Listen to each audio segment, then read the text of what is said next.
it comes to self-development, no matter the method you use, the vital point is to practice. If you're ready to transform your life and claim the potential inside of you, you're in the right place. Welcome back to The Vital Point. I'm your host, Jonathan Schecter. I have such a great episode for you here. I'm really excited to be able to share this one.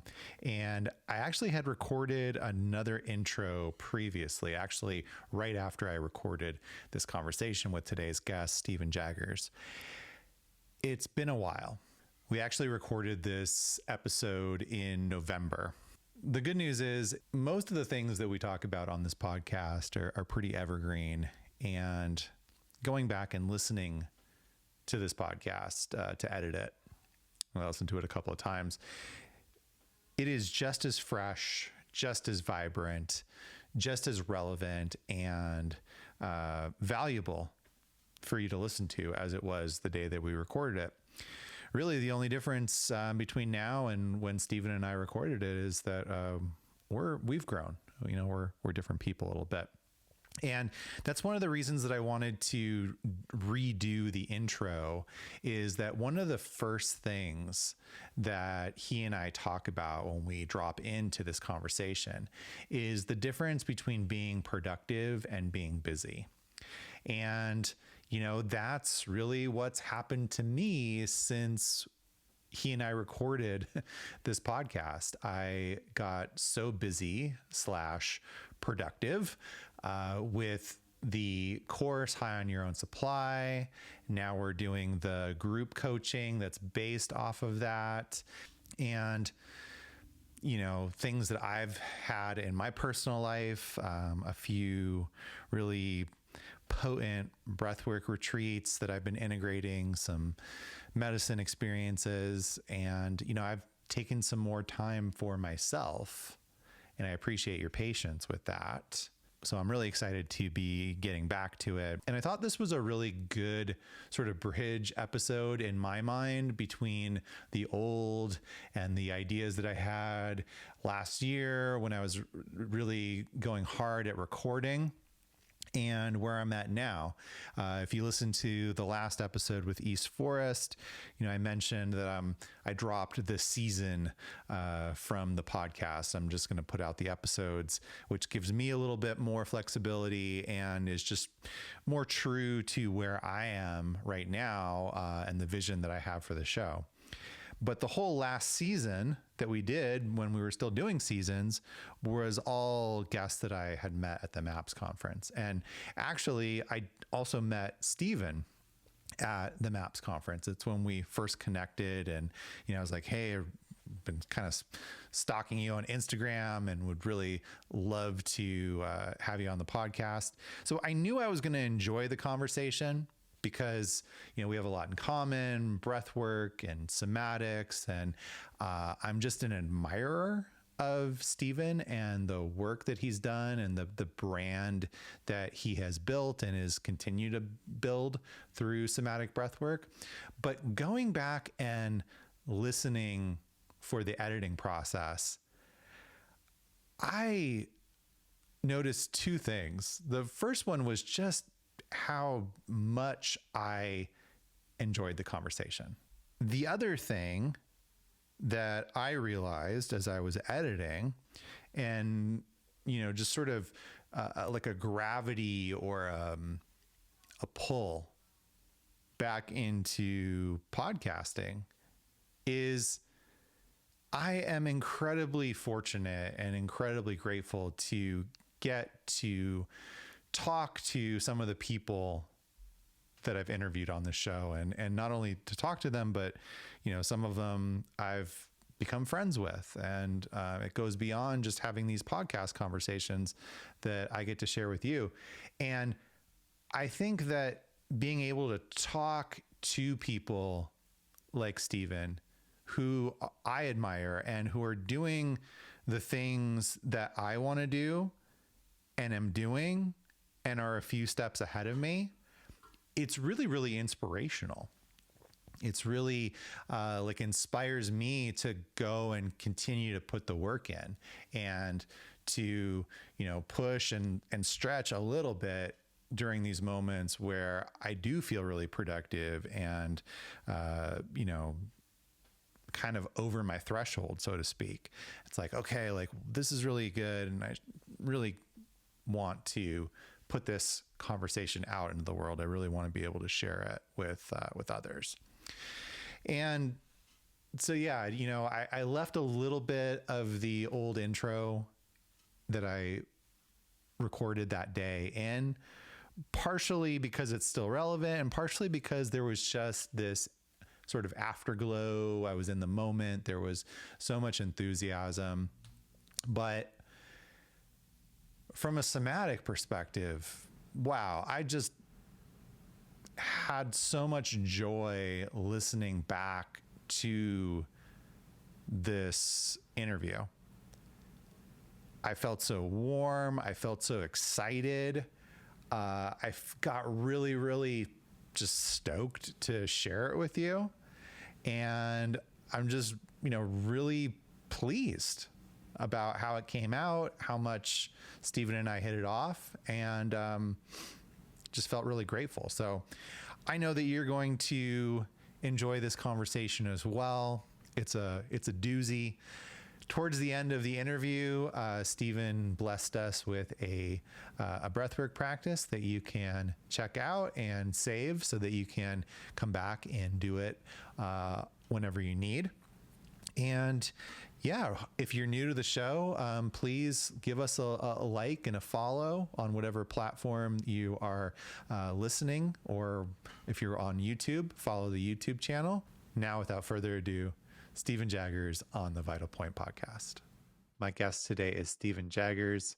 He is the founder of Somatic Breathwork, as well as the host of the Mind Body Mentor podcast. Sometimes I meet someone and they're like, so what are you into? And I start telling them about breathwork and meditation and nervous system regulation, somatics. And sometimes they're like looking at you like you're speaking a different language. And then there's folks that you meet where you just feel that connection. It's like talking to someone that's speaking that same language. I feel like the conversation really dived into some of the deep foundational reasons why we connect through the breath and connect into, this deeper level of being more alive and present in the world with ourselves and our relationships. And it was just such a delight. Stephen Jaggers, welcome to the Vital Point podcast. So happy to have you here. Yeah, it's an honor, Jonathan. I've been looking forward to this conversation, and it's, we've been going back and forth for a while now, but I always feel like the timing is perfect. So yeah, excited for this conversation. Yeah, I agree. Like the timing is perfect. Always really like you said, we've been going back and forth for a while, but I'm happy that it's taken a while only because I know that it's a reflection of your success and like how busy you are. So like, I'm really happy for the things that are happening in your world and with somatic release breathwork. It has been a journey, man. And even, when I use that word, or when I say that word, like, hey, I'm really busy, there's something that goes on inside of my own nervous system that it's actually not. It feels a little bit like a cop out in a way. It's more like I'm actually very productive. Maybe that's a better a reframe for that. Nice. But yeah, this journey has been, I truly believe that a lot of the things that we teach and we offer are probably the things that we need the most. And as this has grown, there's been aspects of it that have been incredibly dysregulating for my system. The short definition of trauma, if you will, is too much, too fast. Right. And this has grown expansively in 2-3 years. And it's been a lot on my system. So at the same time, it is also an opportunity for growth. And I've developed more capacity, more resilience, more ability to regulate my system under, with a million things going on. So Yeah, it's been a journey. Yeah, I appreciate you saying that, and I'm wondering if you could maybe like expand on what has helped you, because I find myself in my own way in a similar situation. It's been incredibly expansive and, like you're saying, at times incredibly dysregulating, and I Yeah. feel like I'm still learning how to navigate that line of self-care within this realm of holding space for other people and helping them with their work. And sometimes, even though it like seems like from one perspective maybe I'm not working as many hours as I was like in the corporate gig, there's a different taxation to my nervous system Oh yeah. holding space than it is like working on spreadsheets or, putting the cover on my TPS reports, right? Absolutely, man. It's an interesting felt sensation to feel so full from the work that I do, but also so empty, meaning that I've just given everything that I have. Right? Yeah. There's using that word holding space. I could dive into kind of my definition of it to have kind of an applicable understanding. um, my definition of holding space is having developed the ability to take in the full capacity of whatever's happening in the present moment through witness consciousness, and not being reactively involved but being response able. That's a lot of words that need to be kind of broken down as well. But basically, having developed the ability to have your full presence and attention taking in the moment, and not being like reactive, which basically meaning not being dictated by our triggers, by our responses, by our unconscious, but maintaining this ability to be response able, meaning that I have the ability to respond, which is basically meaning that there's space in between stimulus and response. Like when I'm working with somebody, something's coming up, say they're having an emotional release or something, there's a space in between that I'm not reactive, meaning like, oh my God, are you okay? Like, is something wrong? There's enough space and inner spaciousness within my system to maintain this level of responsibility that I have the ability to respond. So with that all being said, that takes a tremendous amount of energy to maintain this level of presence, to maintain this level of attunement, to maintain this level of like responsibility when we live in a world that where we're so distracted, we have so many things pulling at our attention all the time. It require like maintaining that level of attention and presence is probably can be one of the most taxing things if you haven't trained that capacity within your nervous system. So I watch a lot of practitioners burn themselves out because they're not used to giving that level of presence and attention and empathy to people over and over. It really is a trained muscle that we're not taught in school. We look at it as like a soft skill, but really it's a meta skill that changes, can change your life and actually can change other people. I don't know if that makes sense.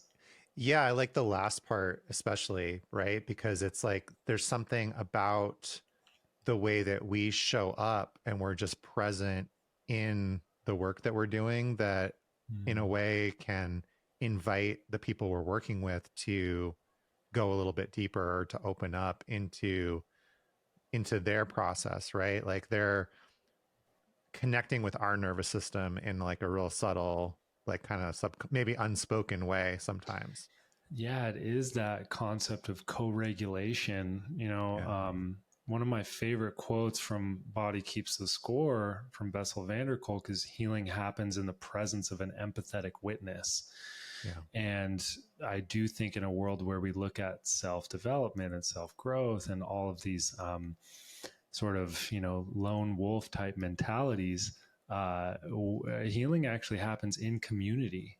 in relationship. It happens between you and another person, because most of our wounding happened between us and another person, whether it was our parents or romantic relationships, or, you know, our relationships when we're developing, going through school. And, you know, so really we don't put enough emphasis on healing actually happens in the presence of another person. And that person has this opportunity to be an empathetic witness. And what does that actually mean? Well, we've kind of broken that down with the understanding of co-regulation. And co-regulation is basically how the state of my nervous system is affecting your state of your nervous system, and how we're actually, because our nervous systems, when we're together, we are communicating beyond words. The nervous system's obviously the electrical system of your body. It's the same thing if you look at it from an Eastern standpoint. It's the chakra system. You have nerve bundles on all of those different, 7 main centers that are controlling all the glandular function and all of that. But it basically extends beyond your body, from a more meta perspective, that you're looking at what's called your aura, or your electromagnetic field around you. And so I basically have an electrical bubble around me. You have an electrical bubble around you. When we are together, those are communicating to each other. And those are communicating either a deep layer of safety, a deep layer of like presence and empathy, meaning that I'm feeling you and you're feeling me. And, one of the terms that has been used for this is, you feel seen and heard. We use that term in kind of the development or what spiritual community or psychedelic community or therapy community, people feeling seen and heard. But what is that really? That is the concept of we're co-regulating with another person who's an empathetic witness. And we start to, we have the ability to speak safety into another person's nervous system from that co-regulation. We will start to match somebody. And so if I can maintain this state of regulation, calmness, safety, alignment, and congruence within myself, when another person feels that, they might not feel it in their head, they might not notice it, but their body feels it. And they will match me. They will co-regulate that. And that is what I feel he was trying to say when he's saying healing happens in the presence of an empathetic witness. It really is that process of co-regulation, which we learn co-regulation first as a child before we even learn how to self-regulate ourselves. So there's an aspect of it helping us heal at a core level. Yeah, I think what also is coming up for me, just based on what you just shared, is it's why it's so important for us to be doing our own work.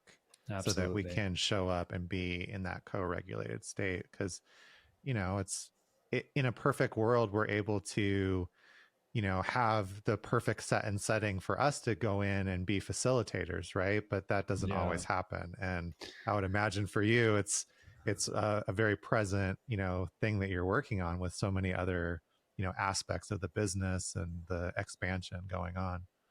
It's been so much, man. And I find so much of, I am a practitioner at heart, like being an entrepreneur, if you will. I don't know if I even resonate with that term necessarily, but a business owner or a founder, those aren't my strong skill sets. Like the practitioner side of things actually help me remember who I am and what I'm actually good at and what I care about most. And like this concept of presence, truly presence is a byproduct of healing a lot of your own stuff and traumas. Because another sort of, I'm full of quotes, but Gabor Mate, trauma is a disorder of not being able to be in the present moment, because the past has frozen into my present moment and starts to create my future. And so for me to be present with somebody without all of these things pulling at me, I have to do that own internal work. And there's this understanding of the concept of after time. One of my other mentors, Thomas Hubel, talks about this, and it really resonates with me. And he says, to be able to be present with somebody means that you have to have integrated your past. Presence is integrated past. And he uses the term called after time to talk about how much past you don't have integrated. And I'll give you an example. Yeah, I love Say this. if I, like within my partnership, if I got in an argument this morning with her over breakfast, and now I'm doing this podcast, how much of me is still processing what happened earlier? That's called aftertime. That's how much time it takes me in the present moment to actually digest and integrate what happened this morning. Now, if we don't have ways in which we're digesting the past, and that's not just mental, but it's also on an emotional level, on our body, on a somatic level, then our capacity will be full. And then that creates this aspect of, I'm not able to be present. I might be on my last nerve. That's a term that we use in our culture to speak to a nervous system that doesn't have any capacity. I might be on the verge of having a nervous breakdown, right? These are all speaking to nervous systems that are in this dysregulated state, that are not able to be present, that are full of a lot of these activated defense systems that get left turned on, our fight, flight, freeze, that's just activated all the time. Yeah. Yeah, the things that are just sitting in the body waiting for that activation, Right. And coming alive. Yeah, so what are some of the things that you're doing for yourself to lessen that time of after time, or to be as present and co-regulated as you can be? Yeah, there's a multitude of things. And the first thing is I have to make sure I have space. Like, I know that sounds very basic, but space allows digestion. If we look at like what was the OG way to cleanse your system, there's all these diet fads out there right now, and what was the original way to cleanse? Well, it was actually fasting. So it's just not taking in anything. So not just on a diet level, but on an information level, I have to have periods of time where I'm not looking at my phone. I'm not looking at the computer. I'm literally just being with myself. And some people could call this meditation. Maybe it looks like that for you, but I have to be either walking in the forest, meditating. I have to have some chunk of time where it's just space.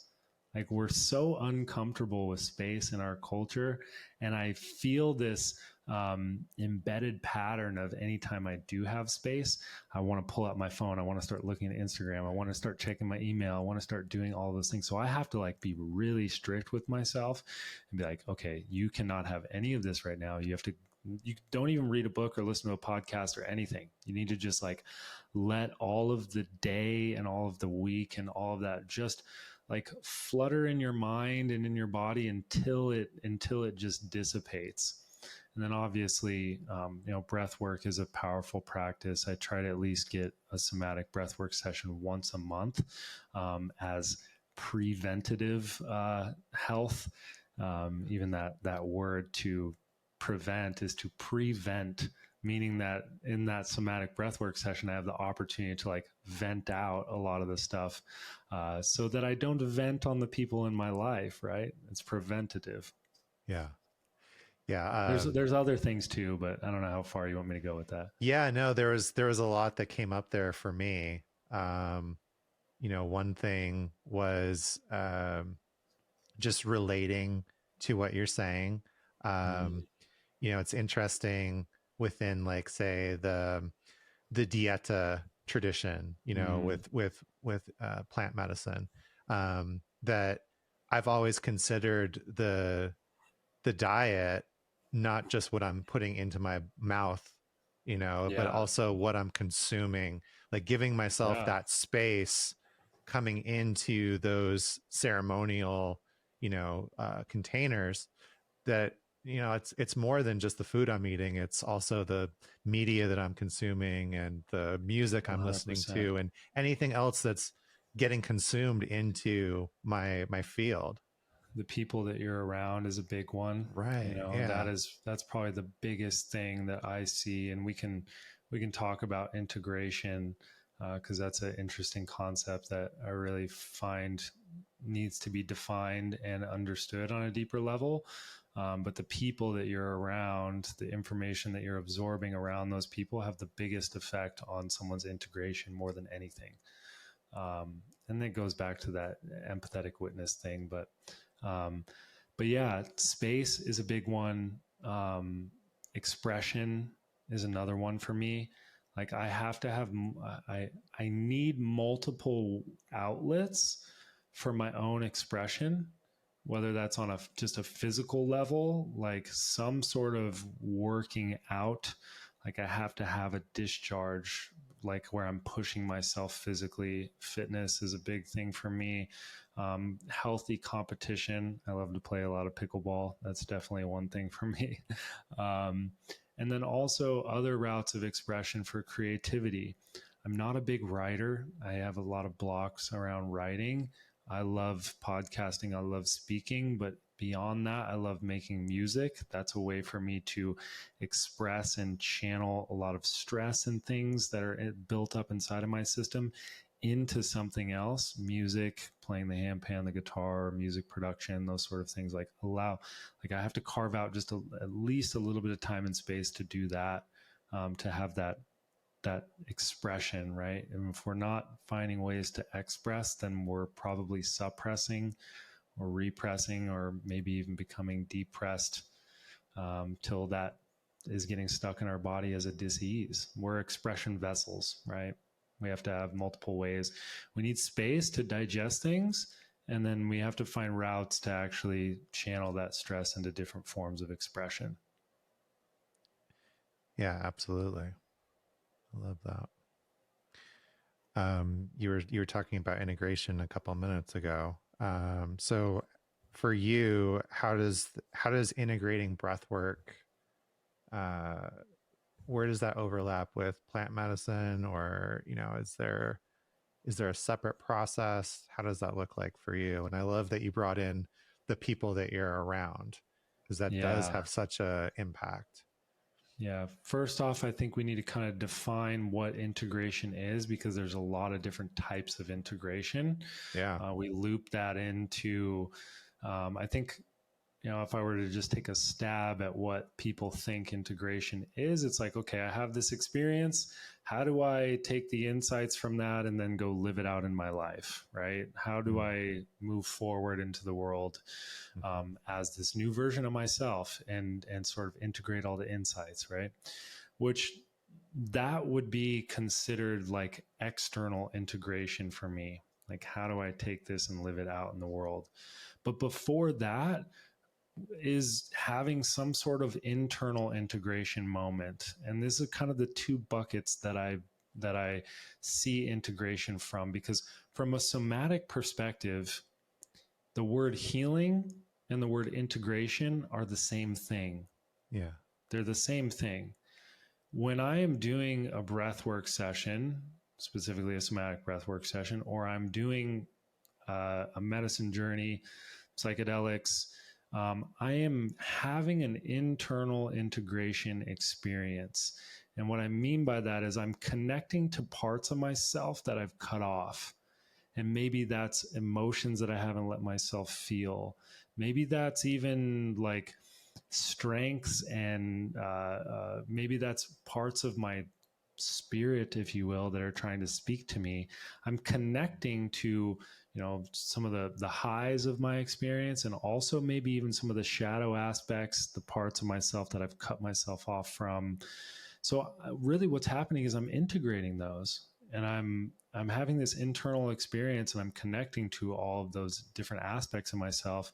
And then, that's what we would consider insights. It's really just a remembering, putting the pieces back together, reconnecting and integrating all my full spectrum being, from a spiritual to a physical and emotional, mental, all of those aspects. So that is really the core essence of healing. Once again, Gabor Mate, bless his heart. If trauma is a disconnect from the true self, then all healing is a reconnection.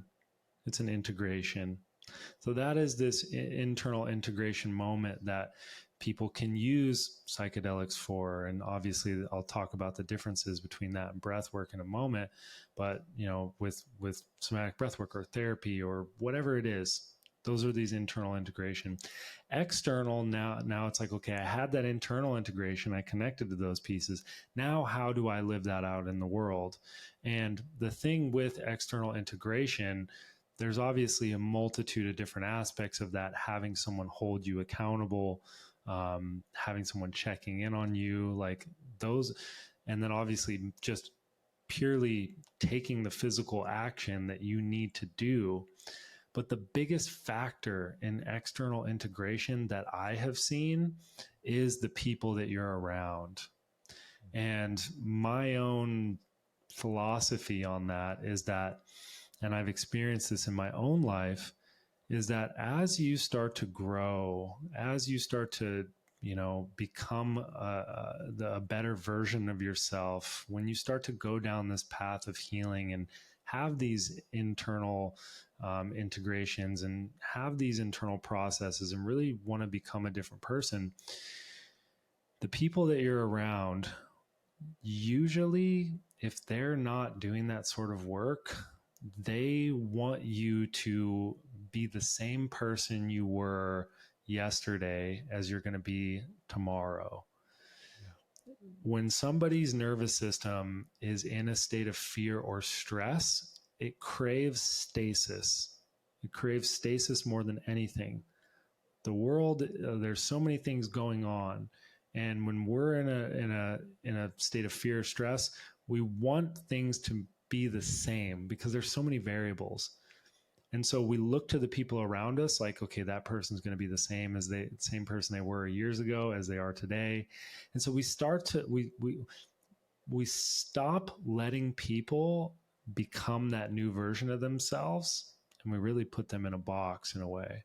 And I've experienced this, and I watched other people that I've worked with experience this. They're like, I just did this breathwork session. How do I go back home and go back to my job and go back to my partnership?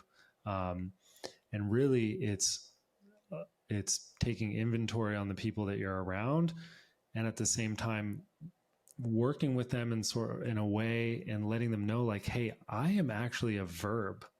I'm a verb. I'm a process. I'm a change. And, I want you to be a verb too. Like, hopefully you're not the same person you were yesterday, the day before. Like, so are we able to be in relationships, co-regulate with people that allow us to become this new version of ourselves that support that process? And obviously that's why community is so important. It's so important. And that's another piece of, like, healing happens in the presence of an empathetic witness. It happens around other people. We're mammals. We need each other. And there's so many aspects where our relational dynamics, this process of co-regulation, is probably one of the most important parts in our internal integration, our healing work, and then also taking that out into the world. Yeah, there's so much there that I feel like we could unpack. Like, that was so great. There's a lot there. Yeah, one of the things that came up was like a question that I often ask on this show to different people is like, why do you think that people come out of these peak experiences, whether it's medicine or breath work, and the immediate response is, this is what I should be doing with my life. Like, I need to Yeah. make this my job or like my identity.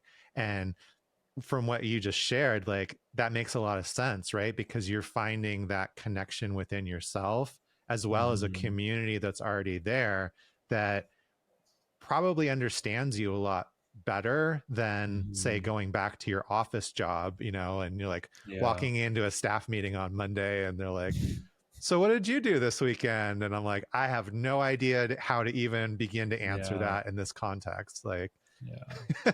you Because know, there's a deep innate drive within us to be, seen and heard, but beyond that, to be felt by each other. Like, I yeah, want to know that I'm being felt by all the people around me. That whatever's like that whatever's going on inside of me is going on inside of you. That you can feel my internal world. We could call this, like, we want to feel understood, but yeah, really it's this understanding of being attuned to, and co-regulated with and understood. There's a deep need. It's a nutrient that we actually need, and we can only get that from our relationships and our community to be felt.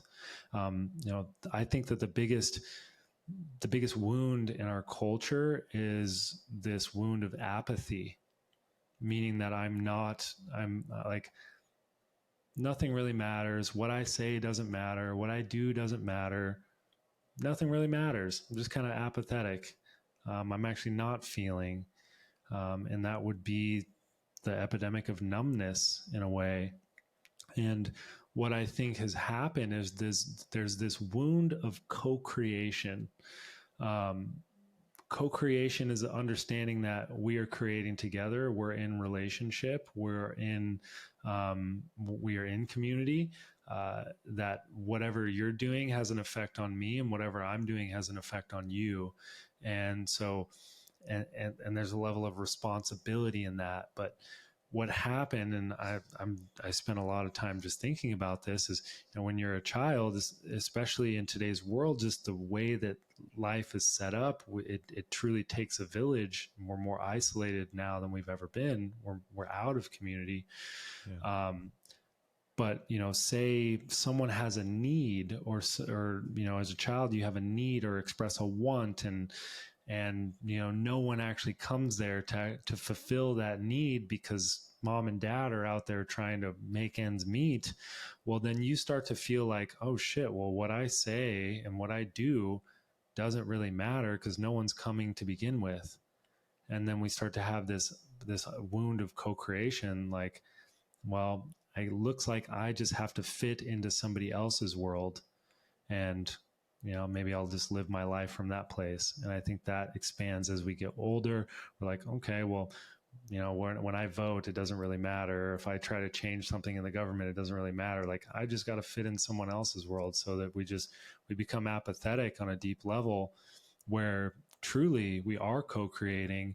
And the same disconnect that happens, from your mind to your body, because we live in a world where we become so mentally dominant, and we've forgotten the intelligence that's in our body. We've forgotten, like, that our nervous system is ancient, and it's taken thousands of years to cultivate these very intelligent processes.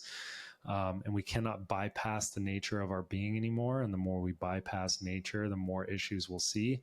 But that same disconnect from mind to body is the same disconnect that we have between each other on the planet, meaning that, right now is the only time in history that I'm aware of that we can, the past 50 to 100 years, where we can see what's going on the other side of the world.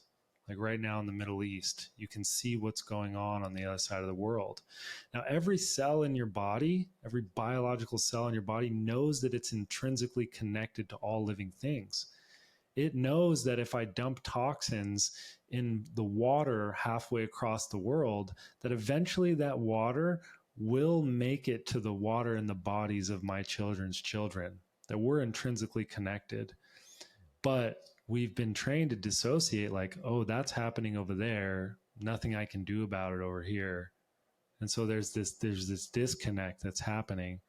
And that's that's another aspect of, and I don't know where I was fully going on it. I'm obviously passionate about this, but there's this reintegration of mind to body. There's this reintegration of me to you, and knowing that we're in a world of co-creation, that what I'm doing affects everyone else. And there's a level of responsibility and power in that, that we have to actually take responsibility for that. Yeah, it's an interesting point. I read somewhere not too long ago that like we have we take in more information in like a few hours or Yeah. potentially in a day than someone that lived like 200 years ago did in their entire life. Yeah. Like that's a lot for the nervous system to be bombarded Yeah. with, right? Your nervous system's only designed to deal with your immediate reality in front of you, Yeah. like a couple people. It's not designed to be taking in multiple emails, text messages, phone calls, Instagram, all the different things, a million things at one time.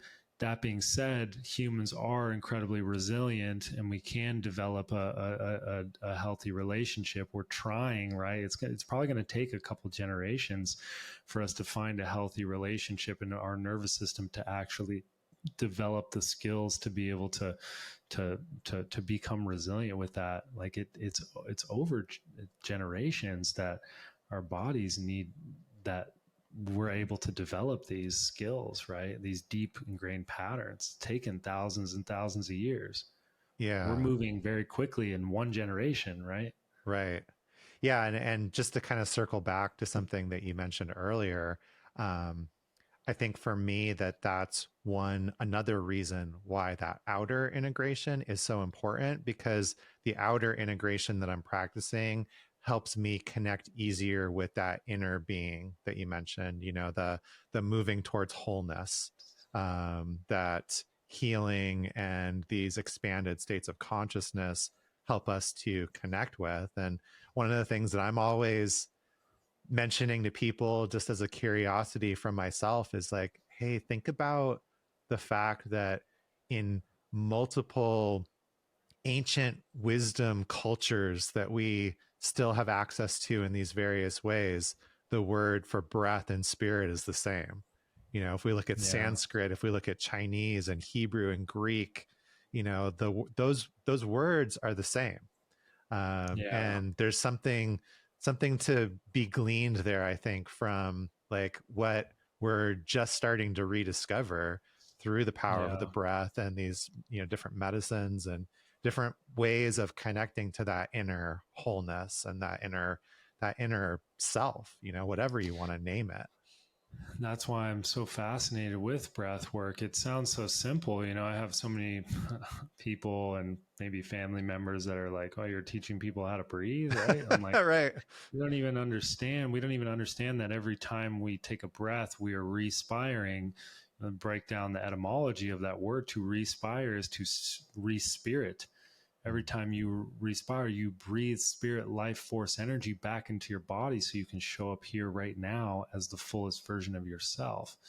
And you can control the electrical system, the energy system of your body based on your breath. That's the body rhythm. I got in an argument with a guy on social media that it's the main body rhythm that you do both consciously and unconsciously, meaning that it is the bridge between the things that you can control and the things that you can't control. Right. Meaning that you can actively change your state via your breath. You can actively dictate your internal world with your breath. 100%. And we're not taught this in school, and it's directly under our nose, no pun intended. Um, and obviously all these ancient traditions understood that. Like they understood that these modalities are so old, right? But we can make the choice, because basically that's what it's saying. We can choose to be in a contracted state of fear and stress and defensiveness and disconnect and isolation, or we can be in a state of expansion, connectivity, love, grace, gratitude, connected. We have that choice, and that we can't always control the external world. Like, we can't control all the things that we're going through and who our parents are and the trauma that we go to, but we can control our internal state. And part of that is developing this nervous system sovereignty, which a lot of these breath practices, and coming from a somatic lens, which I look at a somatic lens as basically just honoring the innate intelligence of your being, your body. That's what somatics is. It's like, let's actually look at the innate intelligence and let's align to the natural processes of your body, versus going against it and coming from like this mental perspective, which there's power to that. But obviously within the breath work, that is that's the number one way to, you can utilize it in so many different ways. And just to one more point on, you asked me the question between psychedelics and breath work. Well, psychedelics have been a really powerful tool for me, and they've opened me up and they've helped me like question, because they've been illegal, right? A lot of them have been illegal. And that made me question the status quo of what's going on, because I had powerful, especially from a young age, I had powerful experiences with this, and it made me question the current education system, everything. It made me really deeply connect to myself and start to listen to that internal voice. That being said, the difference between these breathwork sessions and doing something like plant medicine is that anytime you're ingesting anything, that thing has an agenda for your system. And if it's ayahuasca, that has an agenda for your system. Now, whether that agenda is bad or good, it doesn't really matter. That agenda could be fucking ancient and really powerful, or it could be coffee or nicotine or water, right? The agenda of water is to hydrate your system. Well, when it's just breath work, there is no other thing that's taking you for the ride. There is no other agenda besides your own respiration, your own inspiration. And so anything that's coming through is coming through solely from you. It's truly empowering. And I receive a lot of insights from other psychedelics, but I would say that my biggest way of integrating those is through breath work, and my biggest way of preparing for those to become truly clear on my intention is through breath work as well. So, and it's incredibly accessible, right? A lot of people might be against trying different psychedelics, but you can have a really come to God moment and deep connection with yourself through these practices. And it can really open the door for people to be interested to take it further. Absolutely. Like, I'm just so pleased, like the fact that this is like our first long conversation, right? Like, we've had a couple really short ones just to connect. And everything that you're saying, especially in that last answer, was so aligned to the things that I believe and the things that I'm constantly, kind of talking with people about. And it's often how I describe the breathwork experience is like within breathwork, there's this physiological response from the way that you're breathing, but that's only one part of it. The other part of it is opening into the experience, is the surrender and like the willingness to like really like let yourself go into this space, whatever it is. And I often describe that as like that feeling of standing on a high dive, and like that like, oh, I don't want to jump, that sort of that queasiness or that like little bit of anxiety that comes up. And when we take plant medicines, there's some other force that's like pushing us off, versus breath work. We really have to be the one to Yeah. really open into the experience. And it's selfishly a reason that I love working with people that have psychedelic experience, because they get that. They've had an Yeah. experience, at least one experience with that before. And I feel like intuitively they kind of understand, or they come to that space of surrender and openness. And they're like, oh, yeah, I know what to do here. Versus Yeah. sometimes when people are experiencing that surrender for the first time in their life, there can be a challenge, right? That the ego, or the whatever you want to call it, can kind of jump in and really try to get you to hang on. It's like saying, Yeah. no, I don't know if this is right, you know? Yeah. You're more actively involved in breath work, Yeah. right? When you're, you know, under in a plant medicine journey, like that thing is going to force you. You have to let go. If not, it's going to be really, really painful. Right. In breath work, you are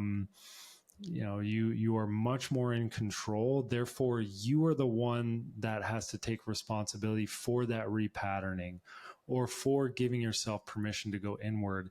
And what's nice about that is that, like, you're in control, so you have more responsibility, but also you have the ability to titrate a little bit, Yeah. and a little bit at a time is okay. Right. I think that there is this, I call it the kitchen sink complex, that most of us, we want to throw the kitchen sink at things, and we want to like do it all right now, and this quick fix it mentality of like, give me all the spiritual insights right now, or let me get to the bottom of all my core issues right now. When nature changes slowly. You look at plants, you look at trees, over time, little bit by little bit, that's a little bit more sustainable in the way that how life should change. If you were to make a quick change to your body, it's probably a broken bone. It's probably an injury of some sort. Quick changes are not necessarily healthy in certain contexts. It can be, and maybe you need that like soul level intervention where you get the universal sledgehammer that just slaps you, and it's painful and it redirects your whole course. But ideally, we can just slowly work towards a certain thing without needing to have that level of like smack, right? Yeah. Yeah. Absolutely.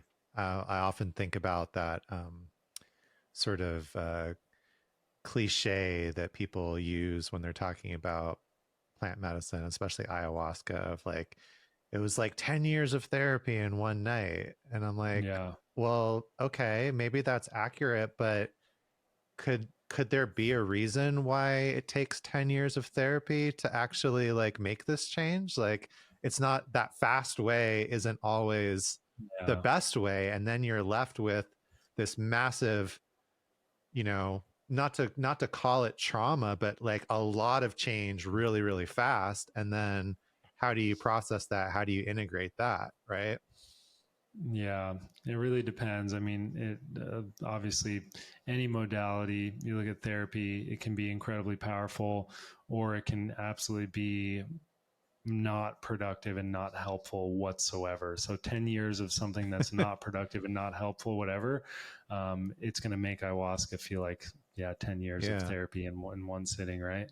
Yeah. And I also like, I think what we're talking about here is really like a good endorsement for having a practice of breath work, as opposed to like a curiosity, maybe where you go like once every 6 months, or like just Yeah. randomly like once a year. There's something about the making it a regular practice, because not every experience needs to be that like mind-blowing peak Mm, experience. What are you going to do in absolutely. those moments where there's some blocks, there's some resistance? How are you going to process that, right? Like, one of my breathwork mentors calls his practice the going to the surrender gym. So it's like, That's it's great. great to have those Love that. peak moments, but life isn't supposed to be all peak moments, No. right? So how are we processing, how are we sitting with those quieter moments, those more titrated Yeah. experiences? Yeah, you are what you do repeatedly, right? You're not what you do sometimes. And so, obviously, there's lots of different types of breath work out there, and they're all good for different things. Somatic breath work, the traditional sort of journey of it, is designed to be a more intense, obviously not to the level of like holotropic or some of these other ones, but it's not something you need to do every day. Right.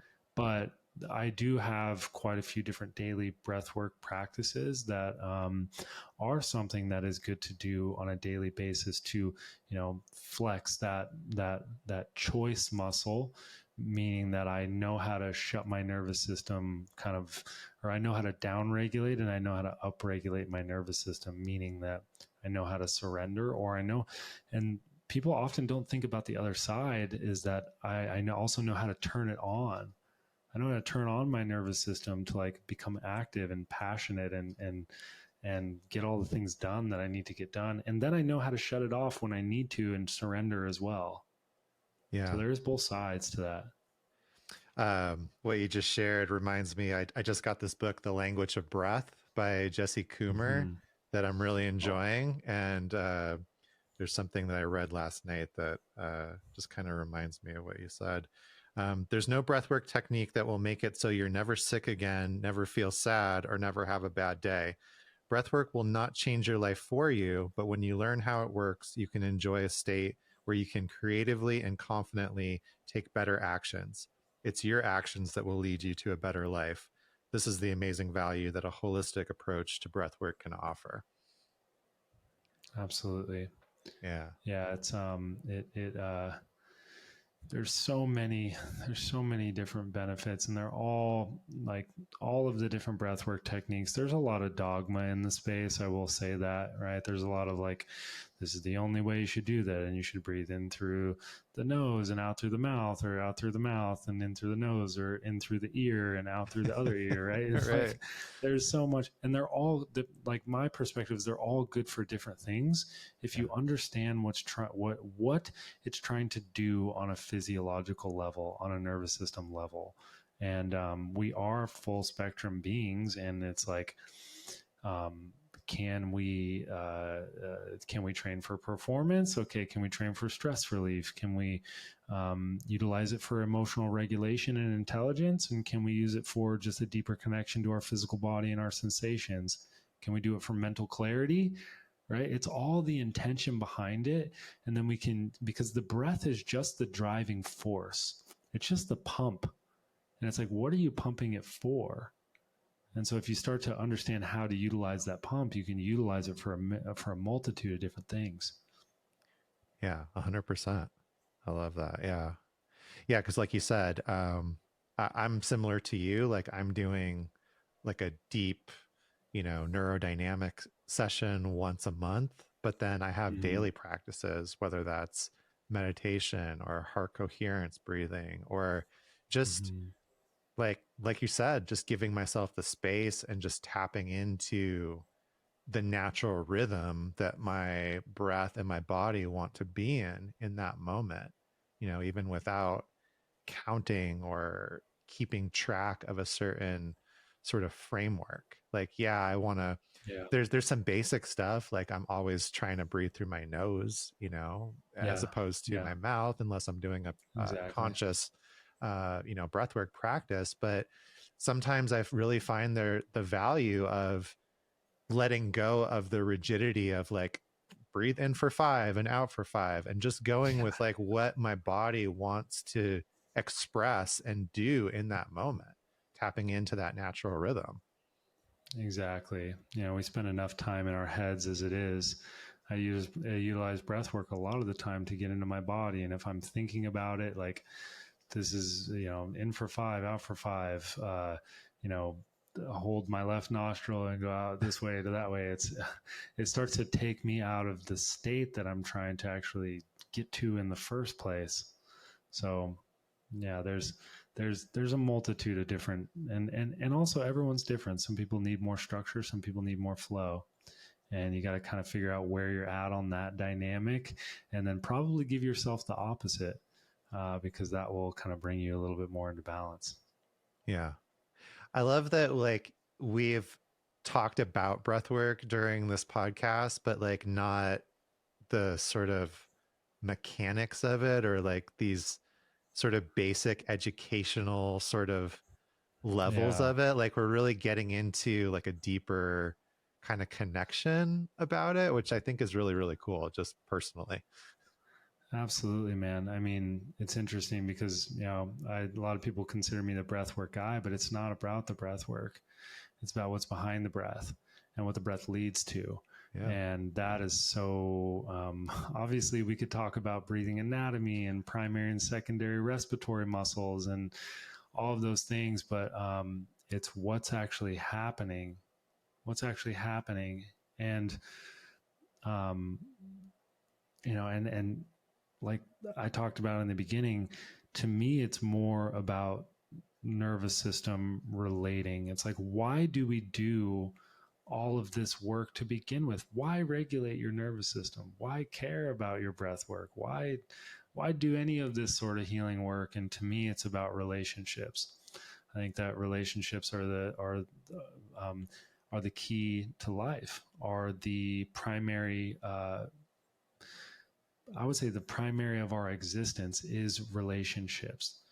It is communion, how the quality of the connection between two or more things. It is the integration. And what I see breath work as is, first off, I need to develop the relationship to myself and reconnect my mind back to my body and reconnect back to my emotions. Where am I at right now, so that I can connect to other people, so that I can be in healthy relationships and connections to other people? Because at the end of my life, what's really going to matter is the quality. To me, I feel like, I can only speak for myself, but it's going to be the quality of the connections and the quality of relationships that I had in my life. It's not going to be the amount of stuff. It's going to be about the biggest impact I've had through relationships, whether that's on a community level, a global level, or just a one-on-one level.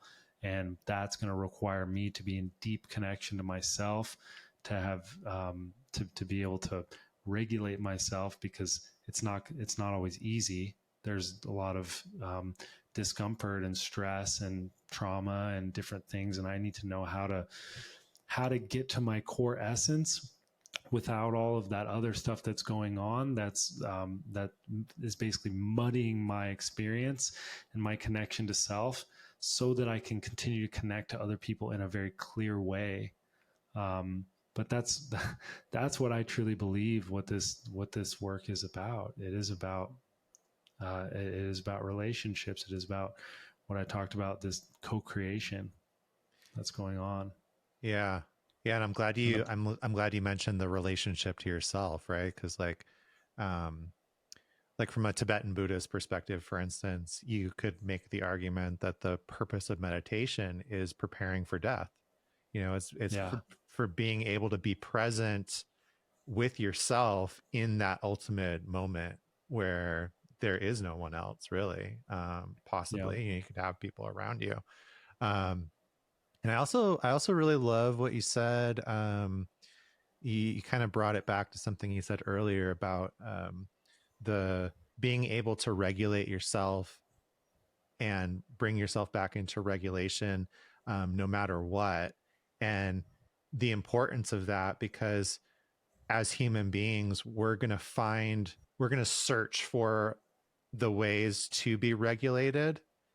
And if we don't mm-hmm. have healthy ways like connecting with our nervous system, like working with the breath, we're going to start to lean on those temporary fixes or those unhealthy ways to that we found regulation in the past, even if it's in the short term, right? And I really feel like Yeah, that's one of the big problems that we're facing in our society right now is people looking for regulation in these really unhealthy or unsustainable ways because they've never learned how to connect with their nervous system, how to connect with their breath, how to connect with themselves in a yeah. grounded and present way.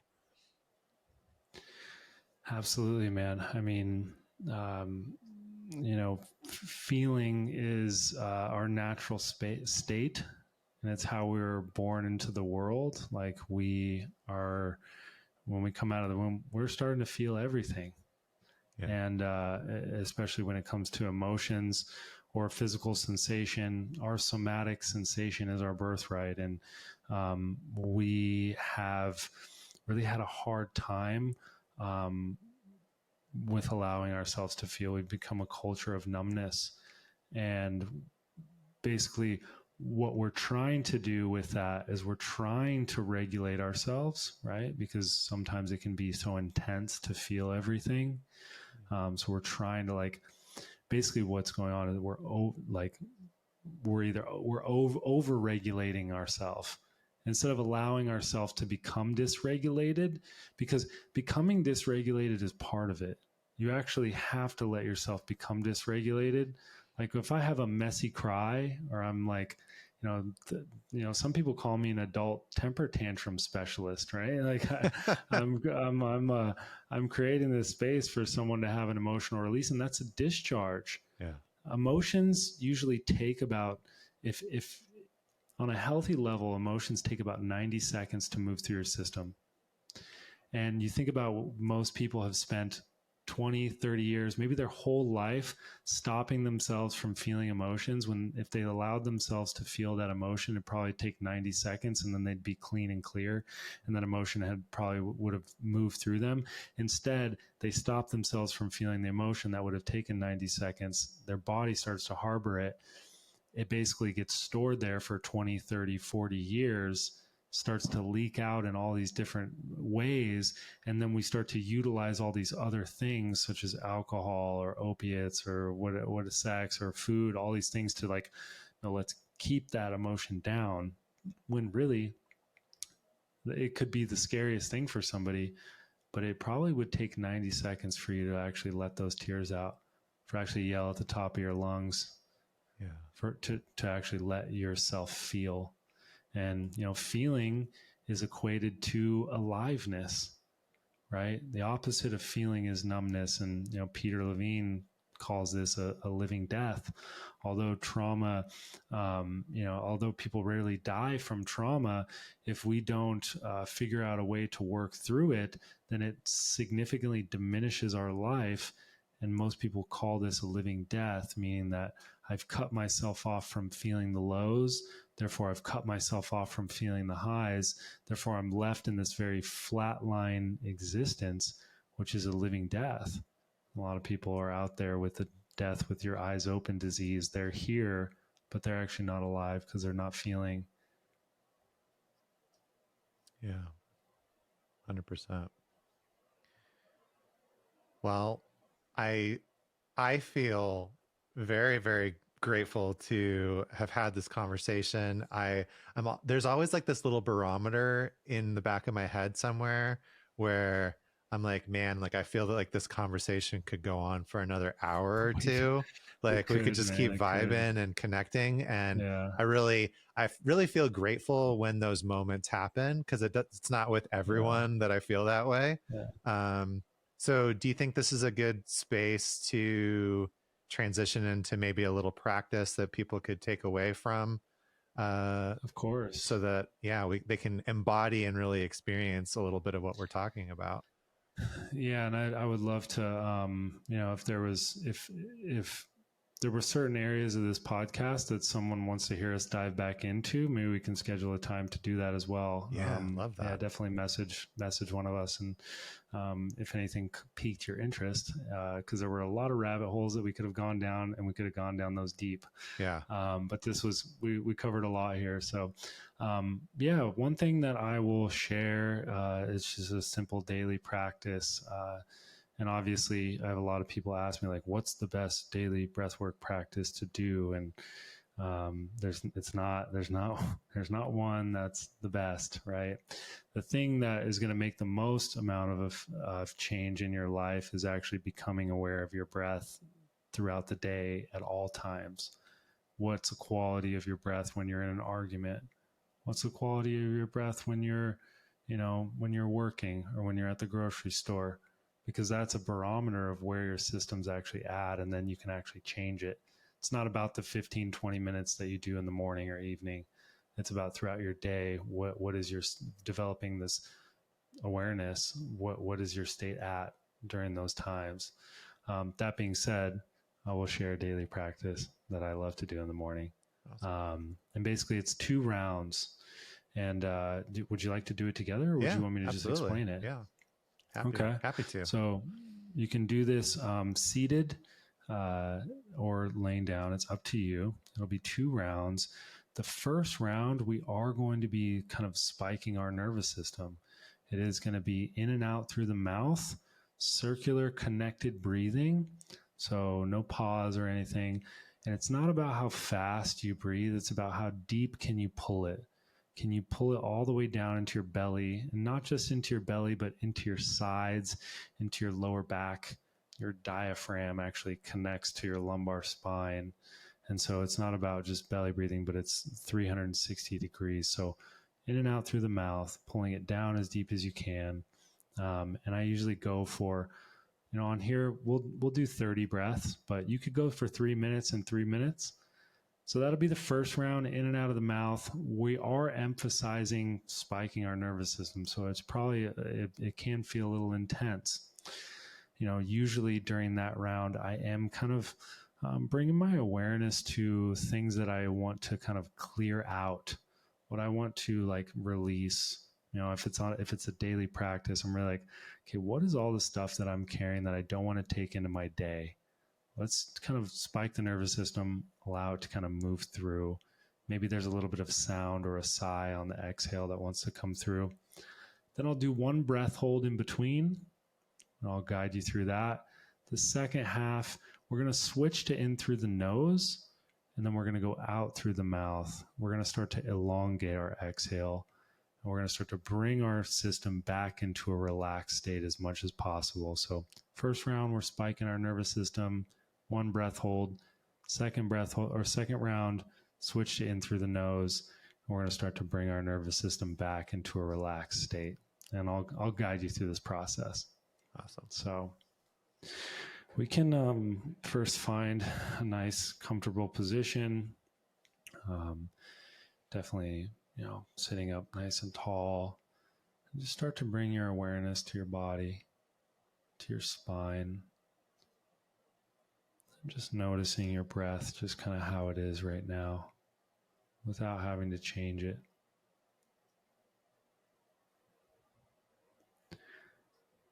And we'll go for 30 breaths in and out of the mouth.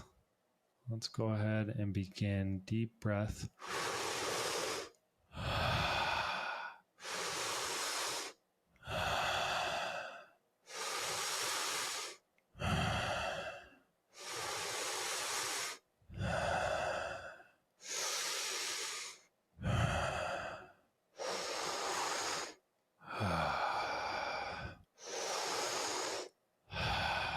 That's it. Find your rhythm. Keep going. Find your own rhythm. Maybe there's a little sigh on the exhale that wants to come out. What do you want to clear out?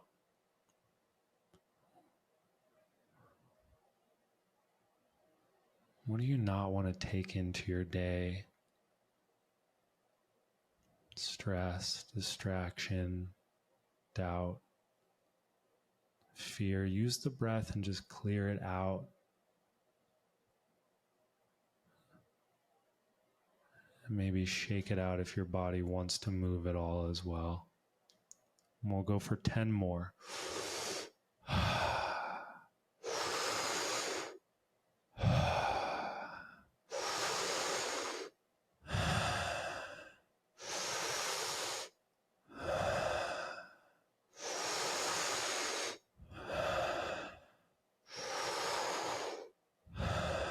3 more.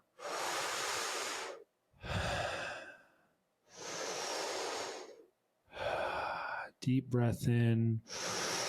Hold it at the top. Maybe sip in a little bit more. Hold it.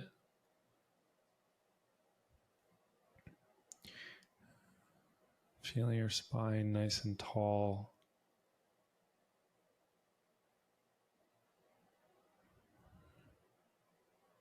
And connecting to how you want to show up for your day.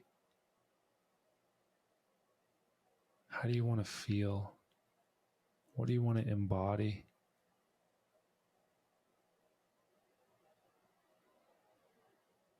What is your antenna tuning into your nervous system?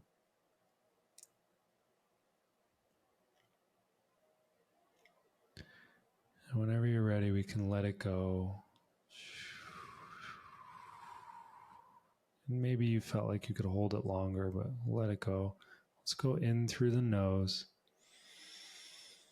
out through the mouth. And just start to elongate your exhale. Find your own rhythm. In through the nose, out through the mouth. Breathe in how you want to feel.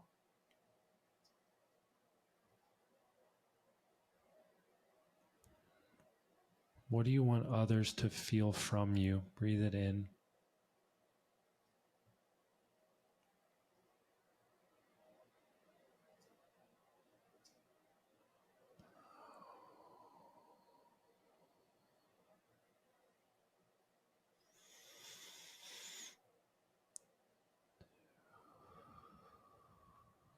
Elongating each exhale, relaxing deeply into yourself.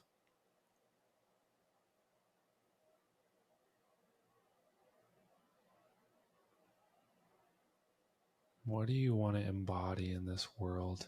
Breathing it in. What do you stand for?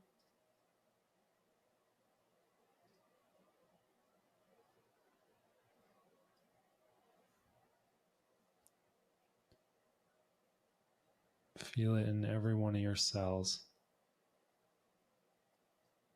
And we'll go 5 more. Deep breath in through the nose.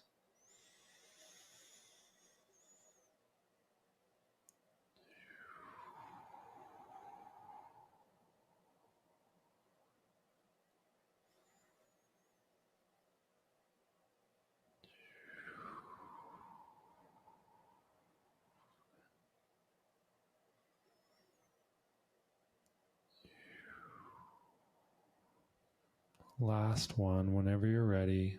Deep breath in through the nose.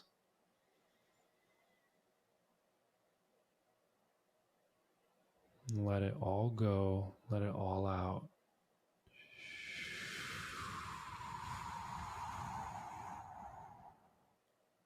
And hold it out. Become empty for a moment.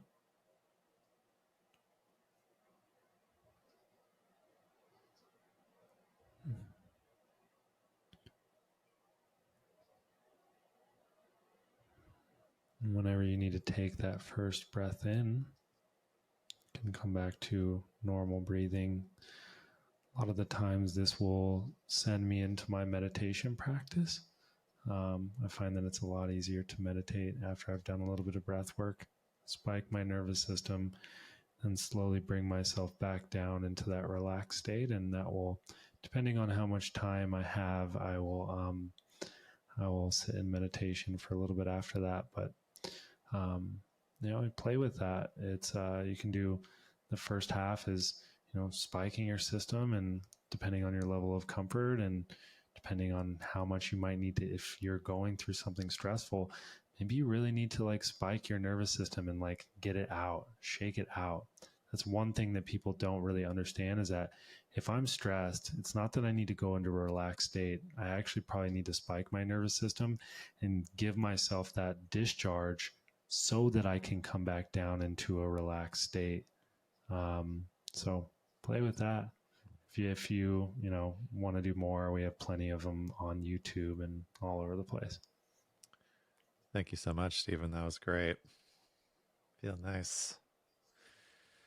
So somaticbreathwork.com is where you can connect with Stephen. Where else could people go to connect with you? I know you have a pretty big Instagram presence. Yeah, you can Somatic Release on Instagram, Jaggers JR if you want to connect with me personally. Our YouTube, we have a ton of stuff there, Somatic Breathwork, or my personal YouTube. You can check out all of our practitioner trainings on somaticbreathwork.com as well. So, yeah, basically, we're all across the board at this point. Amazing. Well, like I mentioned before the practice, like I feel like we could take this conversation a lot deeper, a lot broader, but I'm really grateful that we got a chance to connect today. I really appreciate you. Yeah, this was a great conversation, Jonathan. Thank you so much. And looking forward to doing this again sometime. Yeah. I hope you have a beautiful day, brother. Thank you.